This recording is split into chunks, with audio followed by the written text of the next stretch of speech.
যদি বলেন শেখ সাহেব নাস্তিক কমিউনিস্ট, আমি বলবো তুই মিথ্যা কথা বলছো, সে একজন মুসলমান। বঙ্গবন্ধু শেখ মুজিবুর রহমান একজন মুসলমান, ইসলামের জন্য কাজ করেছেন। নাস্তিক পন্থীরা মনে করে শেখ সাহেব একজন সেকুলার নাস্তিক কমিউনিস্ট, তিনি ইসলামের বিপক্ষে কাজ করেছেন।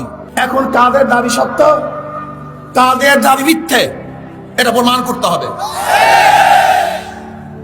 প্রথম শেখ সাহেবকে, তিনি জনাব শেখ মুজিবুর রহমান, তেনার বাবা শেখ লুৎফর রহমান, লুৎফর রহমানের বাবা শেখ আব্দুল হামিদ, শেখ আব্দুল হামিদের বাবা শেখ ইকরামউদ্দিন, শেখ ইকরামউদ্দিনের বাবা শেখ বুরহানুদ্দিন, শেখ বুরহানুদ্দিনের বাবা শেখ জাহানে মাহমুদ ওরফে তেকনি শেখ, শেখ তেকনি শেখের বাবা জনাব জহির শেখ, জহির শেখের বাবা জনাব দরবেশ আব্দুল আউয়াল,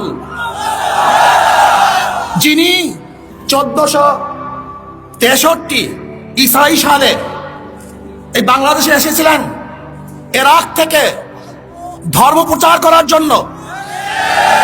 সোনারগাঁয়ে তিনি ধর্ম প্রচার করার জন্য এসেছিলেন। তেনার পূর্বপুরুষ সোনারগাঁয় শেখ আব্দুল আউয়াল, যিনি ইরাক থেকে এসেছিলেন, তিনি বাইজিদ মুস্তাফি রহমতুল্লাহ আলাইহি একজন শাগরেদ ছিলেন। তেনারই বংশধর শেখ বুরহানুদ্দিন সাহেব, তিনি টঙ্গীপাড়ায় এই দ্বীন প্রচার করার জন্য সেখানে অবস্থান করেন, সেখানেই তিনি দ্বীন প্রচার করেন। আমরা কি দেখেছি, শেখ সাহেবের উত্তরসূরিরা একজন ধর্ম প্রচারক ছিলেন, ইরাক থেকে এসেছেন ধর্ম প্রচার করার জন্য।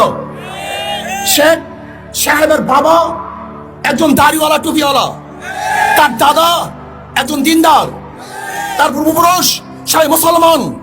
কাজে কেউ যদি বলেন শেখ সাহেব নাস্তিক কমিউনিস্ট, আমি বলবো তুই মিথ্যা কথা বলছো, সে একজন মুসলমান।